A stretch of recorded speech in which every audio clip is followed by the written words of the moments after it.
Thanks a lot, everyone, for joining this tinyML talk.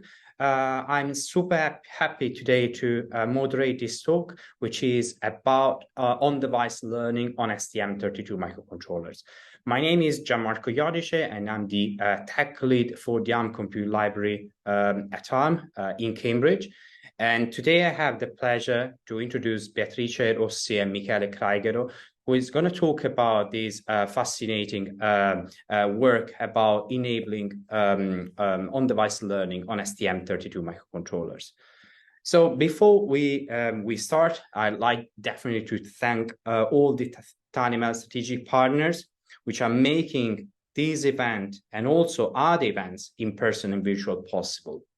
So here in particular, I want to thank AZIP, Analog Devices, Arduino, ARM, BrainChip, Edge Impulse, Efficient, Greenwaves Technologies, Gravity, HiMax, IBM, ImageMob, Infineon, Inaterra, Microsoft, Not.ai, NXP, Polin Technology, Kixo, Qualcomm, Renesas, Schneider Electric, SensiML, Sony, Silicon Labs, STMicroelectronics, Synaptics, Synchance, and TDK. So thank again, because I mean, if we have this presentation and other events, is because definitely of our partners.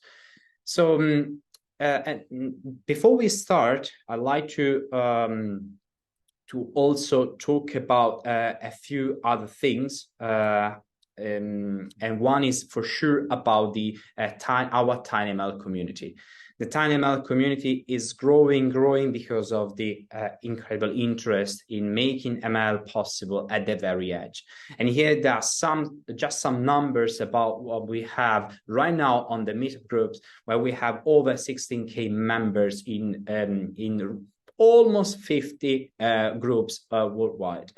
Also, the community on LinkedIn is growing. Here we have 4K members with 13K followers. So don't forget to register to either the meetup and the meetup and the tinyML community on LinkedIn to be always up to date and knowing when our events are live and hosted.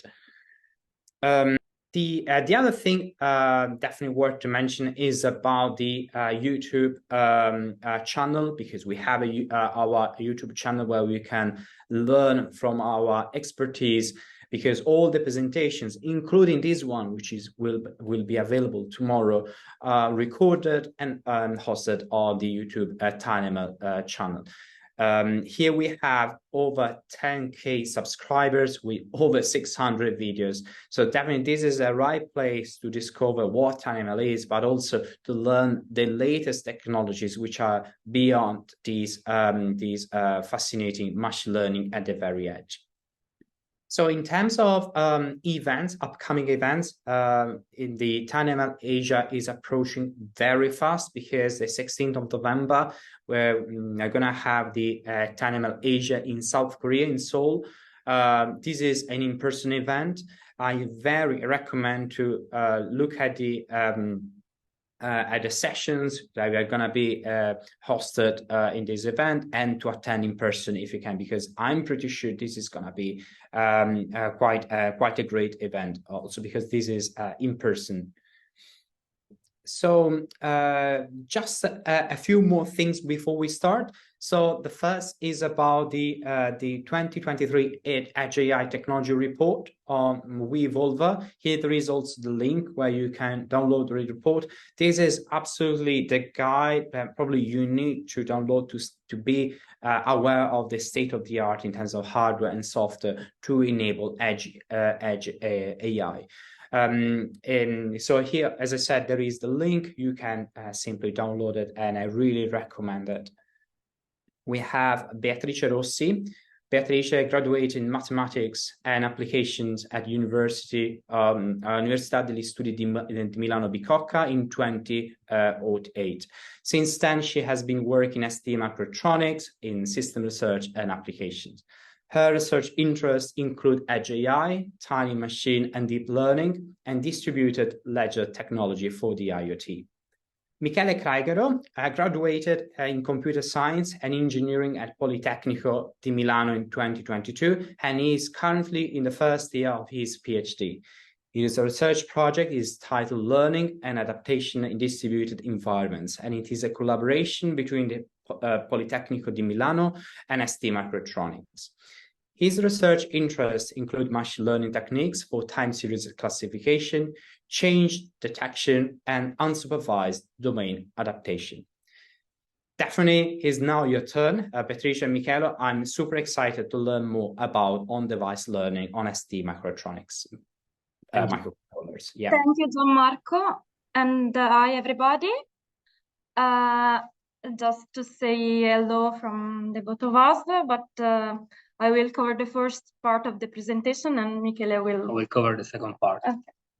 This presentation is part of a work which has been presented in a Tiny Machine Learning Summit in San Francisco this last spring. And then it has been included into an article which has been presented at Embedded System Letters from IEEE. Okay, so this scenario is that of edge AI. As we all know, we are surrounded of smart devices, from mobile phones to smartwatches, cars, industrial equipment, home appliances, and so on. These devices are smart in the sense that they automatically interact with the surrounding environment and with the human users. To do that, they typically implement machine learning models on the sensor data they acquire.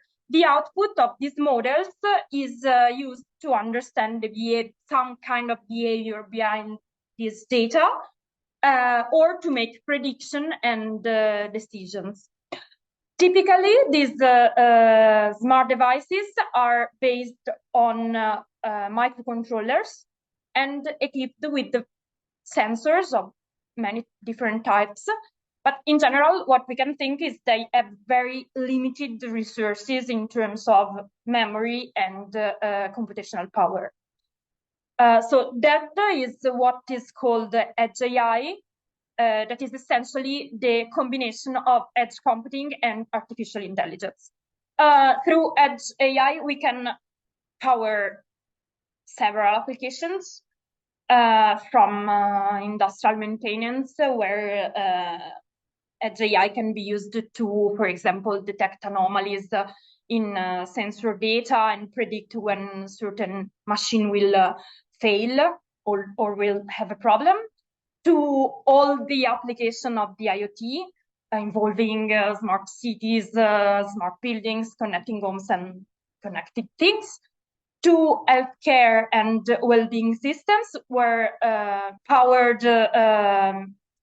let's say wearables which are powered with AI can, for example, give the status of some key vitals and alerting clinicians when the user, for example, has a problem.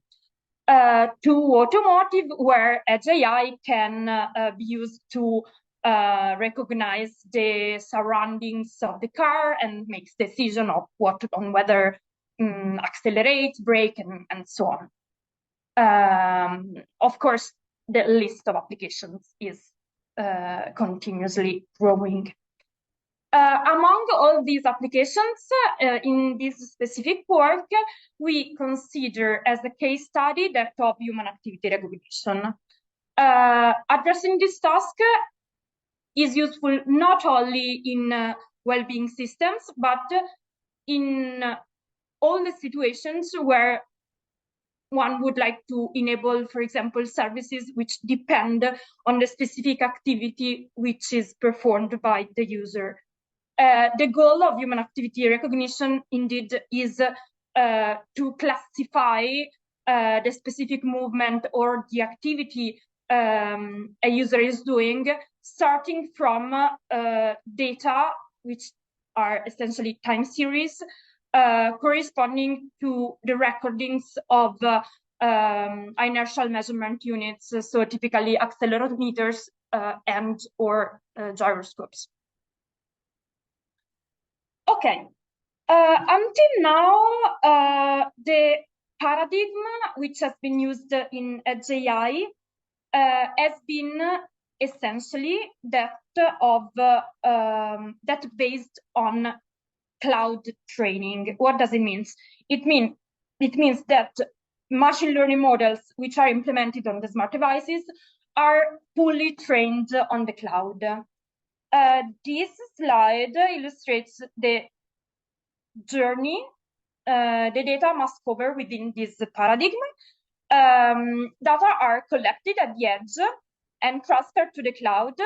There they are aggregated from together with several other data collected from other devices, and they are used to train machine learning models. When the training is done, the resulting model is sent from the cloud back to the devices, where it is used to improve the device behavior. In this paradigm, all machine learning that happens at the edge is inference. The training is fully done on the cloud. This paradigm is recognized to have some drawbacks. The most obvious one and is probably that of privacy and the problem of security of data. This is because the data must be transmitted from the edge to the cloud and stored in the cloud, often indefinitely. And this, let's say, transmission is vulnerable to inference, which of course, and eventually capture, which of course is a criticism, especially when the transmitted data is sensitive. This is not the only drawback though. Behind the problem of latency, which is of course high because of the need to transmit data, there is the issue of personalization. What does we mean? We mean that in general, what we expect from smart devices is that their behavior is tailored to specific situations, and in particular, if it's a user application, to certain users. Let's think, for example, to human activity recognition. What we could have is that sensor data corresponding, for example, to running or walking probably will be different. For example, my data will be different from those of Michele, depending on my size, on the position where I put the sensor, and also depending on which sensor we are actually using. For example, I can use a different sensor from the one Michele is using. However, we would like that the models trained on the cloud perform well both on my data and on that of Michele. But what could happen is that probably cloud-based trained models will poorly perform on my data and on that of Michele. So they, in this sense, they are less personalized on specific user. A way to address these drawbacks is by moving some or all the modern training onto the smart devices themselves. Doing a part of the model training on the device is referred to as learning on device. In particular, with this term, we mean that we have a machine learning model which has been, let's say, pre-trained on the cloud using, for example, public data sets. And this pre-trained model is sent to the device. Then the device acquire on the field new data, which probably are new data from specific users, and use them to retrain the model fully or partially, that is, maybe only the last layers, or by fine-tuning all the layers, let's say by personalizing the model to the specific condition the device is into. This is done without sending any data to the cloud. In this sense, we have moved from a cloud-based to an on-device learning paradigm. This on-device learning paradigm provides some key benefits to the application we have seen before.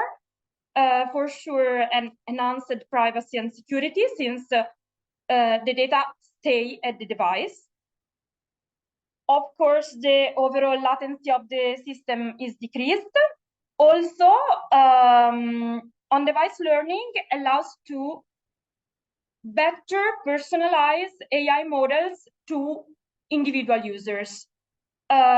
Also, on-device learning can enable, let's say, more sophisticated learning schemes, such as, for example, federated learning, where several devices cooperate to train a machine learning model in a distributed fashion. Okay, here we have a picture of where we are as tech community within this, let's say, scenario. In general, we are moving from a cloud-based learning paradigm to an on-device learning paradigm.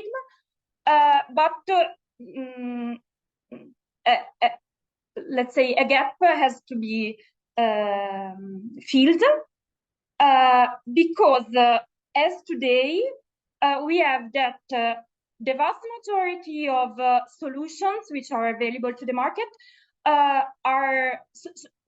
support and are mature for performing on-device inference in an efficient way. And this is true, for example, for the well-known TensorFlow tool, but also I want to mention STM32 Cube.ai, which is the solution from ST to optimize, quantize, and transfer machine learning models pre-trained on the cloud to specific microcontrollers. However, for what regards solution for performing the training at the device, these solutions are still scarce in the literature, and very few frameworks expose some training functionality, but which are mainly limited to retraining the dense layers, so essentially to perform transfer learning at the device. The only work which is which is well known and has been, let's say, the first to cover that problem in a mature way is a paper from MIT titled "Training Under 256 kilobytes" from the last year, and this is the first solution which has combined quantization techniques and sparse update technique to enable the training of CNN on a STM32 microcontroller. Their classifier was an image-based classifier, and it's a very seminal and important work. And we are in the same scenario, so we are addressing essentially the same problem. The challenge is the same.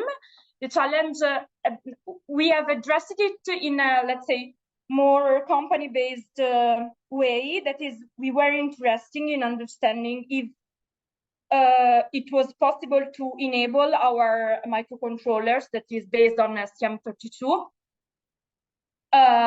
with the on-device learning functionalities. And what we have done is a seminal work in this scenario. The main challenge we have to address was essentially to perform backpropagation on that devices, because backpropagation is essentially the most commonly used method for training neural networks whenever a variant of gradient descent is used, that is in the overwhelming majority of cases. And this is clearly an highly challenging problem, essentially for the strict memory and computational constraints of microcontrollers. Okay, so again, this is the scenario where our work has been presented, and here you can find also the reference to the paper we have submitted and published in Embedded System Letters, IEEE.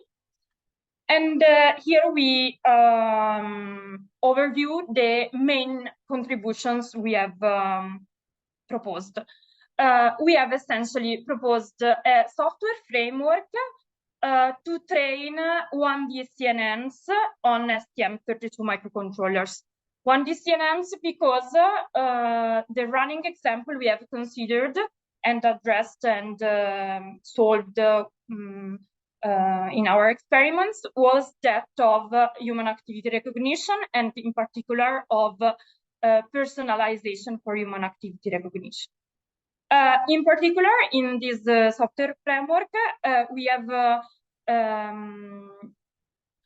provided an explicit computation for the gradients for several common types of network layers employed in 1D CNNs. And we have also equipped this framework with a tool to estimate the memory footprint and the CPU loads estimates to perform on-device learning for a given model. I will cover the first three contributions, and then Michele will present the case study of personalization for human activity recognition. Okay, so let's start from the software framework. The framework is illustrated in the picture, and well, is developed in C, and this is composed of three modules: the network training, the network instantiation, the module is called network, the training, and evaluation. The module network instantiates a given neural networks from some given architecture specifications, and in particular, it instantiated the network parameters. These parameters can be imported from a pre-trained model or randomly set. The output of this model is the network itself, which can be fed into both the evaluation or the training modules. The training module implements the backpropagation algorithm via gradient descent through three submodules, which are the orchestrator, which governs the iterative training procedure by invoking alternatively the other two modules, that is the forward and the backward pass.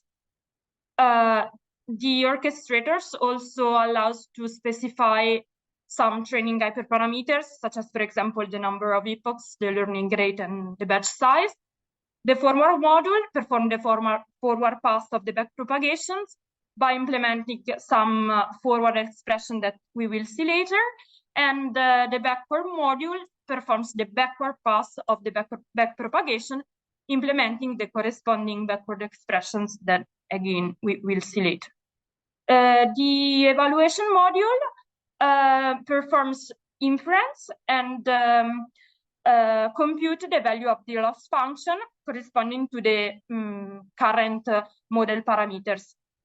This module can also be used to assess the effectiveness of the personalization by comparing the accuracy of the initial classifier and the retrained one.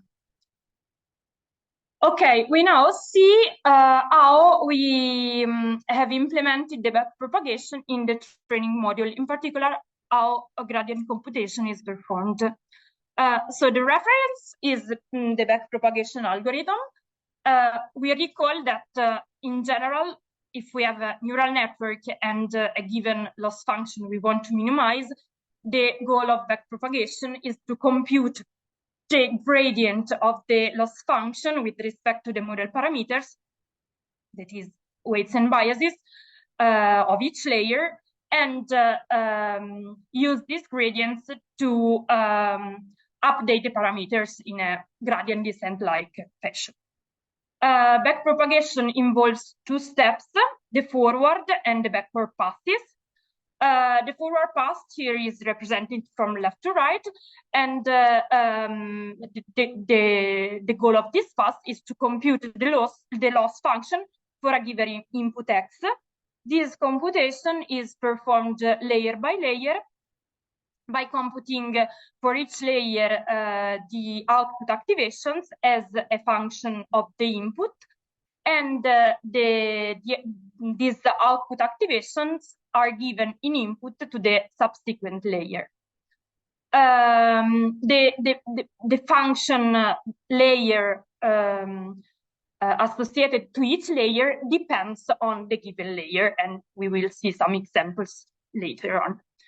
The backward pass instead starts from the computed loss function and computes the gradient of that loss function with respect to the model parameters, weights, biases for each layer. Let us see a bit more in detail what happens at the layers level. Each layer, as we have seen before, is associated to a given layer function, f, which depends on the type of layer considered, and some parameters, that is the weight and bias of that layer. Starting from the layer's input X and the parameters, the function f computes the value of the output activation A, which become the input X of the subsequent layer. During the backward pass, what happens is that we start from the last layer and we compute the derivative. So the derivative of the loss with respect to the input and the output of each layer.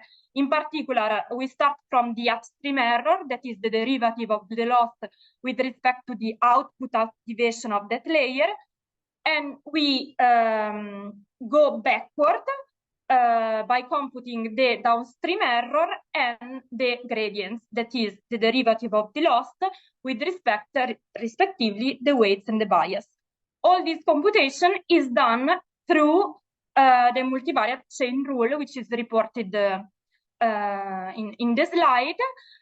Essentially, what is important to observe is that the gradients of a given layer depend on the upstream error and on the derivative of the layer function with respect to the layer activation.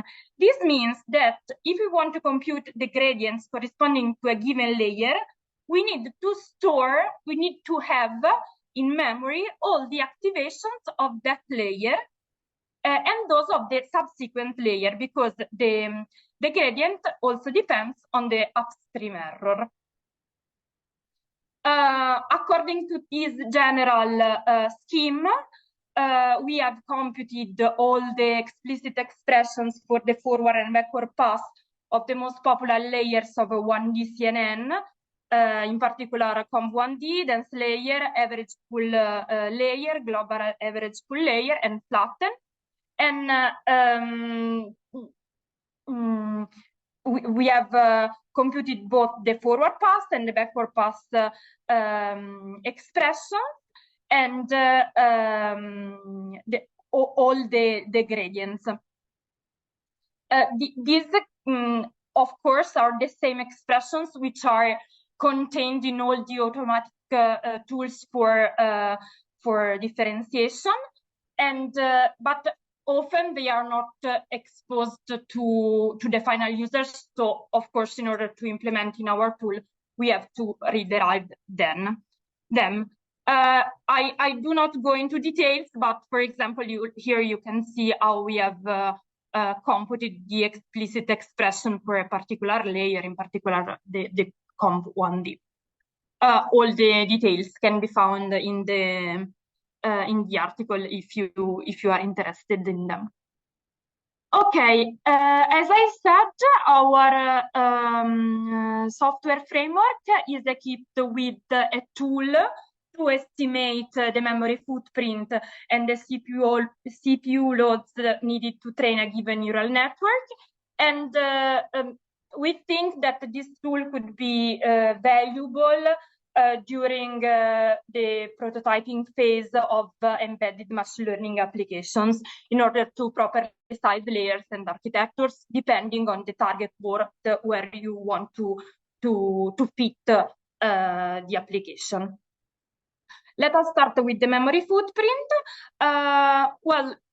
According to us, is useful to break down the sources of memory consumption into three different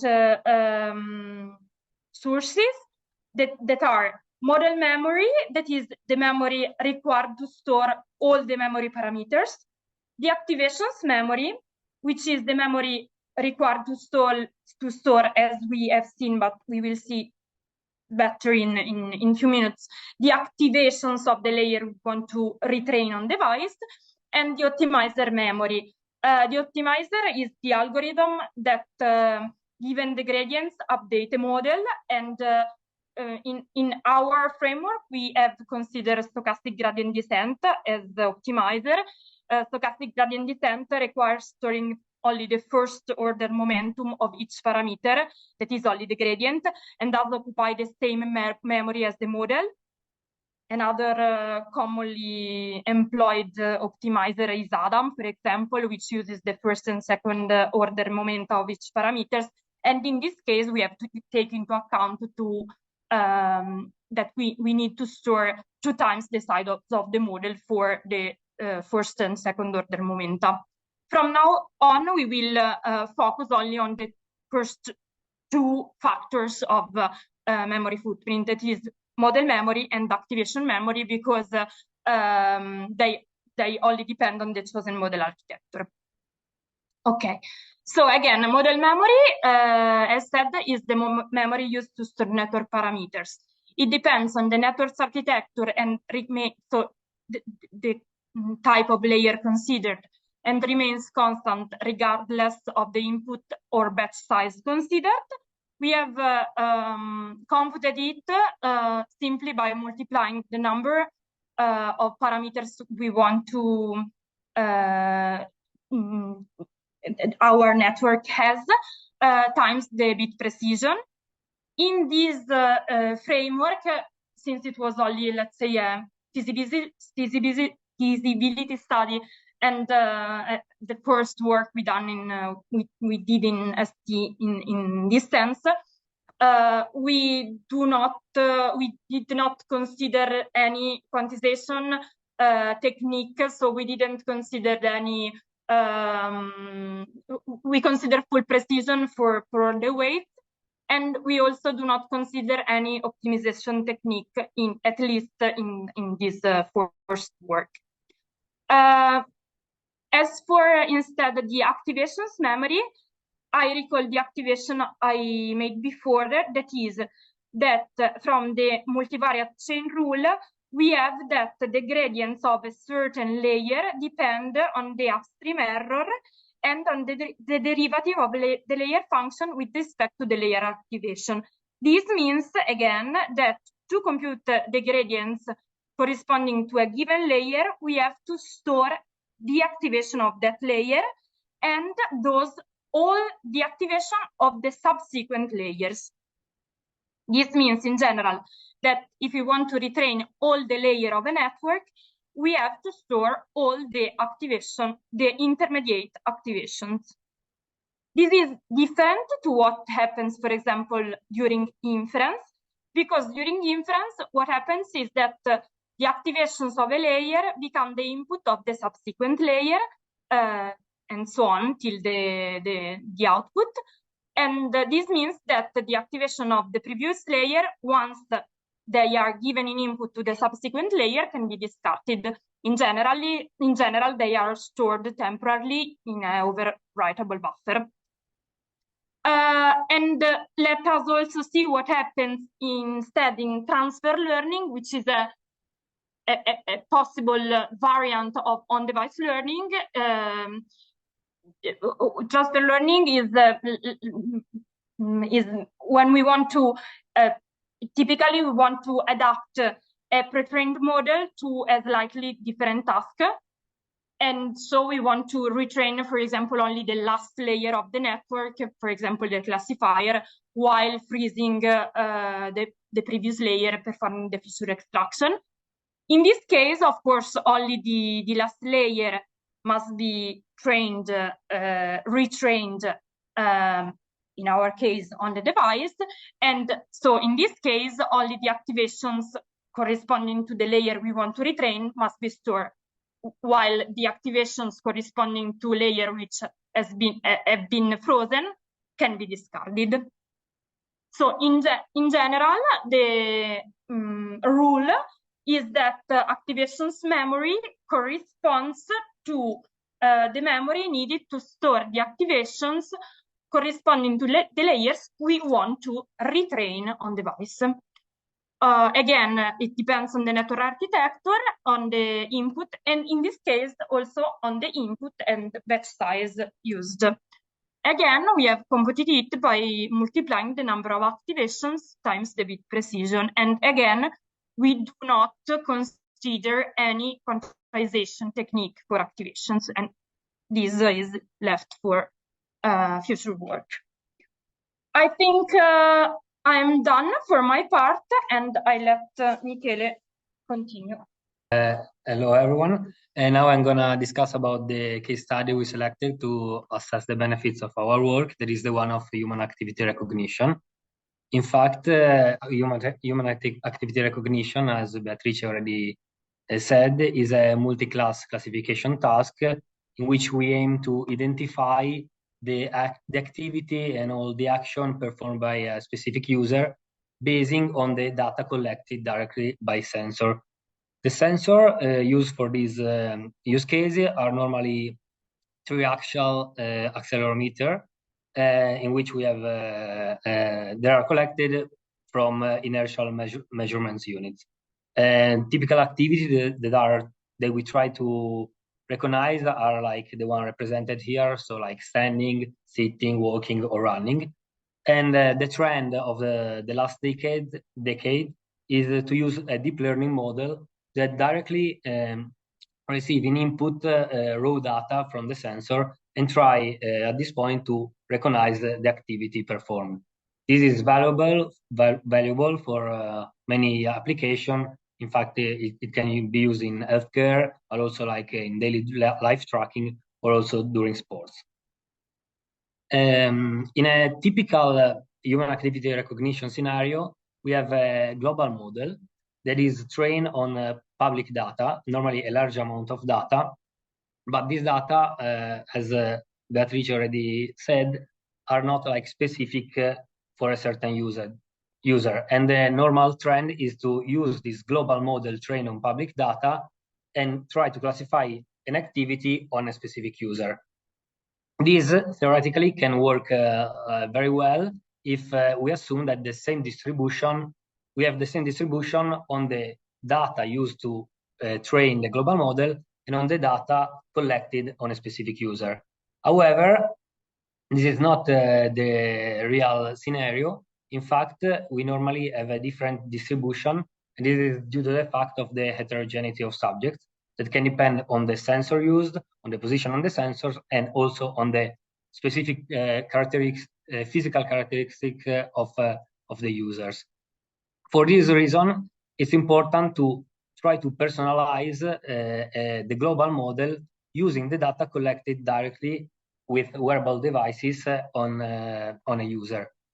This has to be done, as Beatrice mentioned, directly on the device, because normally also the data collected for human activity recognition can be very sensible, and we do not want to share them with a global server. To assess the benefits, as I said, of our work, we selected two main datasets. The first one is a popular public dataset that is called WISM, that it means wireless sensor data mining. And this dataset contains recordings from 36 users and around almost half an hour for every user. The sampling frequency of the data is 20 Hz. And in this dataset, they consider 6 different activities that are walking, jogging, going upstairs, going downstairs, sitting, and standing. Since in this dataset we have a lot of users, we also, in our experiments, used the recording to pre-train a global model, as we assume to compare the typical paradigm of human activity recognition with the one of on-device learning. As a second dataset, we use another dataset that is collected with the sensor tilebus from ST. It is a bit smaller. In fact, it contains only recordings of 3 users, for which, again, we have for each user around half an hour of recording. In this case, we have only 3 activities that are walking, going upstairs, and going downstairs. And as we can notice, there are just a subset of those considering WISM. And also the sampling frequency is different. In fact, it's 27 Hz. And for our experiments, we subsample the data at the same sampling frequency of WISM.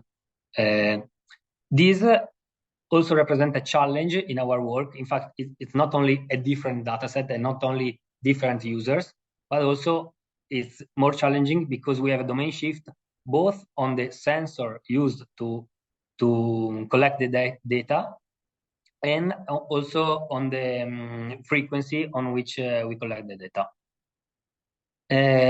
To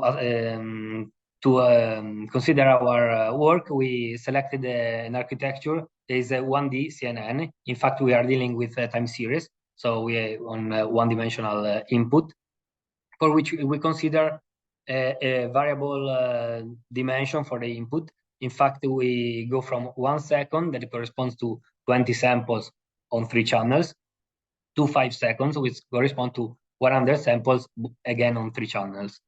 Our architecture consists in 2 convolutional 1D layers, with the first one with 32 filters and the second one with 64 filters, both with kernel size of 3 and with ReLU activation, that are followed by average pooling 1D. And then we have global average pooling. And then we have 2 dense layers, the first one with 50 units and with ReLU activation, while the last one, since it aims to classify the task, as 6 units. Since in WISM we have 6 activities, and it has a softmax activation. So the total number of parameters for our small architecture, we can say that is really like simple architecture, is around 10,000 parameters. And for our tests, we consider an SGD optimizer, learning rate of 10 at the power of -2, and a batch size of 32. And we use a training loss, a categorical cross entropy, since we are facing a multi-class classification. As a target board, we consider a target board from ST, is the Nucleo L496ZG, that has an MCU with an ARM Cortex that operates at a frequency of 80 MHz. And it's important to underline that it has an SRAM of 320 kilobytes, because we are going to compare our results with this limitation on the SRAM. So we first consider the WISM dataset to understand if the personalization on device can really improve the accuracy of a pre-trained model. So we first we adopted a leave one out subject approach, and we first consider a training on 35 users, and then we test our model on the user excluded. To do so, as I said, we consider 5 input sizes, and we consider 2 personalization strategies. The first one is the full one. So after the pre-training on the 35 users, we personalize all the layers of our classifier with some data for the last user excluded, and then we test on the data not used for the full personalization, and the partial personalization, in which we retrain only the last 2 dense layers that normally are the one specific for the classification. In fact, the first layers of the 1D CNN normally are useful for the extraction of the features. So we can see from the table shown here that the model without personalization, so only pre-trained on the 35 users, this is an average on all the users, reaches an accuracy of an F1 score of around 80%. Then with transfer learning, we reach like a higher F1 score, but with full personalization, we have like the best results. Then a second dataset, we consider the ST dataset, and we start from a model pre-trained on WISM. But in this scenario, since we have just 3 activities and not 6, we have first to fine-tune the last layers, as is reported here, of the classifier on 2 users, and then we test on the other user. Again, we compare 2 personalization strategies, the one with full personalization and the one with partial one. In this case, in the table reported, we have the first column that represents the no pre-training. This means that we do not have a pre-training on WISM, but we consider a classifier trained on a specific user, starting from a random initialization, and tested on the other data from the same user. But we can see that the pre-trained model, pre-trained on WISM dataset, so on a different dataset, and then personalized just on some data from ST dataset, perform better, both the transfer learning personalization, but the one that performs really well is the full personalization. So full personalization, we can say that reaches the highest F1 score for all the input sizes considered. And we can see that, so enabling a full personalization, even of a really simple model, we can say, because we have only 2 convolutional 1D layer, is still better than having a global model or having a specific model not pre-trained. Then, as Beatrice mentioned, we have a tool to estimate the memory footprint and also the time and the power consumed by our training on device. We can see that the memory footprint obviously is larger when we have a larger input size, and also the full personalization, since we are fine-tuning more layers, as a larger memory footprint of the transfer learning one. But we can say from the table that all the cases that we test are within the memory limitation of 320 kilobytes of the selected board. And then we consider also the time for our training step on the device, and we can see again that we have larger training time for full personalization, and the training time is larger when the input size is larger, because we have to deal with more parameters and activations. We consider also the power consumption, and so to measure the power consumption, we attach the power shield X-Nucleo LP-M01A that measures the current absorbed during the training step. In this case, we measure the current with a voltage of 3.3 volt provided. And we can see from the table reported below that the average power consumed for a batch is almost the same for all the input sizes and and for both the transfer learning and the full personalization. But the average power is not the thing that is really significant, but the significant one is the energy one. And we obtain the energy consumed multiplying the power for the time. So since we know that we require more time for full personalization and we require more time for a larger input size, we can say that the energy scales linearly with the time and is larger for full personalization and for larger input sizes.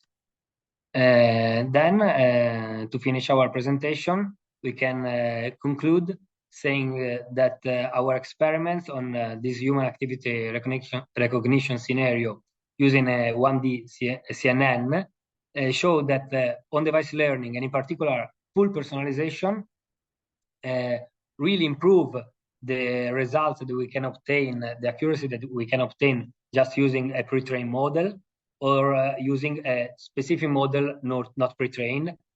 Although, obviously, full personalization requires more energy with respect to the traditional transfer learning strategy. And in the future, and we already like working with that, we are trying to support also like more layers for this on-device learning, so we can extend our architecture. But still, without quantization, we have to remember that we cannot like use a very large architecture to we cannot like implement a very large architecture directly on the device. But we can see that our results are really promising also just for we also using just two convolutional layer. And then we are also working with quantized training to reduce in this manner the memory footprint needed to store activations. Okay, thank you for your attention. These are our mails, emails, contacts, and we are ready to answer your questions. Thanks a lot, Beatrice and Michele, for this brilliant presentation. I really enjoyed because also there were a lot of technical details. And as we could imagine, we have a lot of questions. So I'm going to jump straight to the Q&A box. We'll do our best to cover all the questions during this session.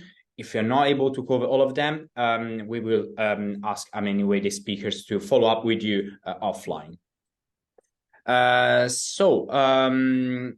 Someone is asking if you can give some links to learn more about convolutional networks used for 1D space, like time series from temperature and pressure sensors. So do you have any links to point our developers? We don't have like a precise link, but yeah, we can, like there is a lot of literature about that because 1D is really now 1D CNN are really used. Normally, we can say that most of the works normally also deals with images, but there are also, I think, really popular works also with in the healthcare field, and human activity recognition obviously is really used as a use case for many works that treats the 1D CNN. But we can say that the functioning of 1D CNN is not that different from the 2D CNNs. It just, in fact, some works also try to consider sometimes to convert the 1D just on 2D using like the time as the second dimension. But yeah, we can say that we don't have like a specific link, but I think just typing, there are like some really good sources where we can find information. Okay, I have a question for you actually. Is this framework open source that people can read, or is a closed source? So is not yet open source. It's till for now is only an internal work, but we plan to make it public soon. We don't know really when, but we are gonna we're planning, and we also want to underline that also like all the testing are done on public datasets, because also the dataset from ST is available. Yes. Well, yes, you can find the link on the slides. We'll put the link. That's perfect. Thanks a lot. So there is a question about the difference between edge learning and on-device learning. So what is the difference in your opinion? If you want, you can read the question on the Q&A box, because it's so the question is, will the edge device pass data out to a server or a backend, even if it has on-device learning ability? If not, then does it mean on-device learning against IoT or data sharing? Do you have any opinions of that? I would say that is not against IoT or data sharing.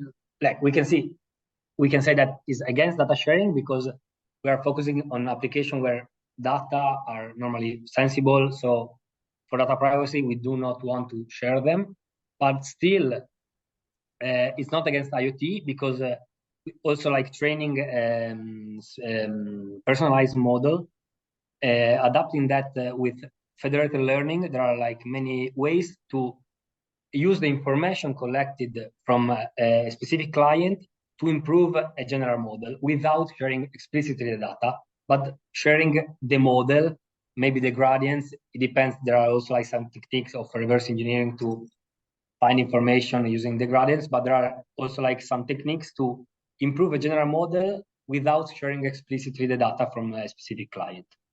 So Yeah. I wouldn't say it's against IoT, but obviously it's against data sharing, since this is also our goal. Yeah, and I agree with you. It's absolutely not against IoT. This is complementary. Instead, I would say probably this will extend the lifetime of your sensor network or your device, because you compute more and you transmit less. And transmission, we know that is more power hungry and then definitely computing on device. And definitely, I think, according to me, let the IoT devices be continuously updated. I mean, in a sort of continuous learning fashion, because even without sharing data to the cloud, the model it has can be continuously updated by using local data to update them. Thanks for the answer, and thanks for the question. So here there is a question about pre-processing. What pre-processing of time series data is usually expected for on-device learning? Will it include costly digital signal processing like filtering? What other pre-processing might be needed?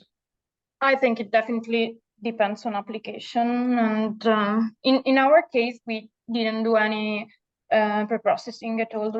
Maybe no. Yeah, the data, I think the data from WISM are pre-processed in some way, but yeah, it depends on the application. For example, just imagine of a standing situation in a human activity recognition probably does not need so much pre-processing, but instead maybe when we are jogging, there are like some sources of noise.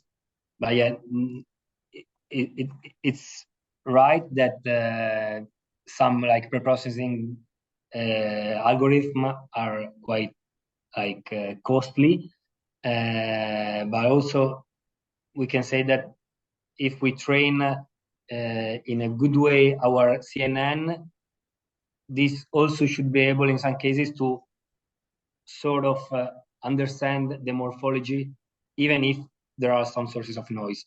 Obviously, it depends on the quality of data. Yeah, and I also would like to highlight that the problem of preprocessing is independent on device learning, and is something that is well explored in the already available solutions for edge AI, but not only AI in general. So it's something which is independent on the possibility to enable or not on device learning features on devices. So there is an interesting question about labels, because I've talked about I've seen it, and I think it's definitely one of the most critical points. I mean, of course, in this work, we have assumed to have labels on device, which is not it's definitely not an easy task. So that's one of the problem in this scenario, and we are addressing and we are trying to study new techniques to understand how, for example, unsupervised clients can be employed and can. And also there are some techniques to have like some labels, for example, active learning, that maybe is doable, we can say, in a human activity recognition, because you have to ask. Active learning means that you have to ask to the user to sort of label directly their data. So maybe we can imagine of a smartwatch, and we can say that the smartwatch sometimes is asking, okay, you are walking, or what are you doing, and there gives some option, and then doing like your giving your answer to the wearable devices, it can improve its model. And also there are techniques like pseudo labeling that sometimes try to label their data basing on a pre-trained model. Obviously, it's not like the best option to train a model with label given by a pseudo labeling technique. But yeah, the labels is one of the main problem in many tasks for on-device learning. Maybe in human activity recognition, not so difficult to solve with respect to healthcare, for example, in which labels are more difficult to have. So conscious of the time, because I'm pretty sure we're not going to cover all the 25 questions we have here. So what I really recommend is probably to follow up with these questions offline in the forum, in the tinyML forum, because are all great questions. I mean, this is in light of also the good quality of your presentation, which is, in my opinion, brilliant. So there is an interesting question about the about ML, which is you focus on deep convolutional networks, but did you plan or did you work on other machine learning algorithms like random forest, for instance? Do you think this is doable on an edge device? Yes, maybe simpler than. Yeah, we think it's doable. We focus directly on a deep learning model because also from the literature we can understand that nowadays seems at least in many applications to work better than other machine learning algorithms. But also it depends on the obviously on the application, on the data and everything. We didn't really compare our results with other machine learning. But yeah, I think it's doable also to use other machine learning schemes. Thank you. Okay, done. Okay, do you update the whole model in backward pass or just a few layers? How to choose data points for training? What metrics are considered to filter false positives? As for the first part of the question, I hope we have answered. I mean, we consider both the scenario in what we call the full personalization. We retrain the whole model, it is all the layers, while in the more transfer learning fashion personalization, we only retrain the last two dense layers. And how to choose data points for training? Well, we try to mimic the real case. I mean, we have these two data sets, and we decided to let the user to be separated. I mean, for each user, we take a, let's say, leave one subject out approach. So for each user, we consider all the other user, and we use the other user to train a sort of pre-trained classifier. And then we take the left user data. We divide, of course, we split it into test and training, and we use its training data to do the personalization of the model, both full and partial or transfer learning like. And then we test the results on test data, and we use accuracy as a metric. Yeah, I would say that probably using for a personalization a balanced subset of client data would be like better, because also we can personalize on all the activities together. but in a normal situation, we would say that we can update our model like continuously. So maybe at the beginning, we first use like data collected and then because of the user is walking, we update and then other data from running. And so it just like in a real case, we would do it like sequentially in time.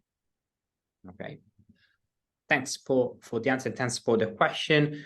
Let me see if I can find a quick question for you. So maybe a quick one. Did you implement other optimizers apart from Adam? Not yet, but we implemented the stochastic gradient descent, not Adam. So only the first moment, we only compute gradients, not the second order momentum. Okay, so the reason for this question is because probably people are more interested in optimizers that require a few smaller chunks of memory, probably. Yes. Okay, thanks. Let me see if I can find another quick one.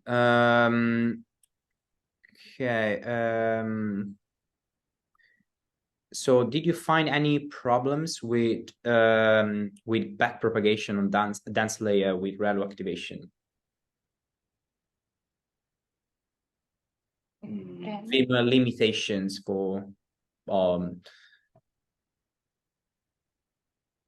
have you seen any female limitations for microcontrollers performing backpropagation on dense layer with ReLU activation? No, I wouldn't say we got any problem. As we reported, we have like done the computation for both the forward and backward pass, and yeah, I wouldn't say we got like. In the slide, maybe we can refer to the table we showed in the slide. Yeah, we report like the ReLU activation. Okay. Maybe the process is always the same, so you have to understand how to combine a given layer and possibly an activation function. And yeah, we have like also computed the explicit activation forward and backward for the ReLU. Is not reported here, because here we reported the which one is reported here? Okay, so fortunately we don't have any more time. So given the number of questions and the interest on this topic, I suggest that this question can be answered probably in the forum because very, very good. But unfortunately, I mean, we need to finish this talk, which was honestly great work, both of you. I'm looking forward to see open source. I mean, to learn from you on how this on-device learning works. So I'm going to the end of this presentation to some final remarks before we leave this tinyML talk. Again, I want to thank Beatrice and Michele for this presentation that I enjoyed, and for those that asked questions here in the Q&A box and you didn't receive an answer, you can definitely follow up with Beatrice and Michele offline and also in the tinyML forum. So now is the time to thank also our partners, which are behind the tinyML, all these tinyML events, and so and for committing to take tinyML to the next level. So thank again to all of you.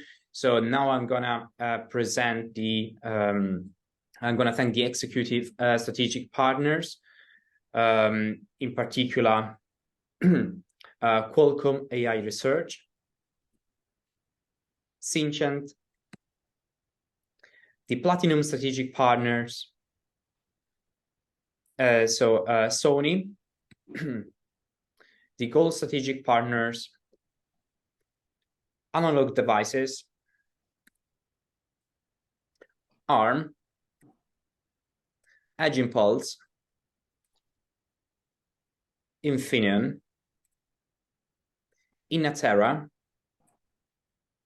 Microsoft, Renesas, STMicroelectronics,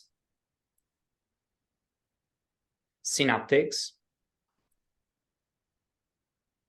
and the Silver Strategic Partners listed here, which are AZ, Arduino, BrainChip, Efficient, GreenWaves Technologies, Gravity, HiMax, IBM, ImageMob, Nota AI, NXP, Polling Technology, Kixo, Schneider Electric, SensiML, Silicon Labs, and TDK.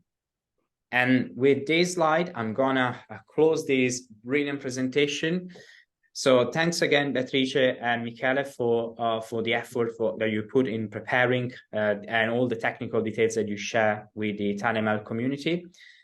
With this, I would say thanks to everyone for attending, and see you at the next tinyML talk. Bye-bye.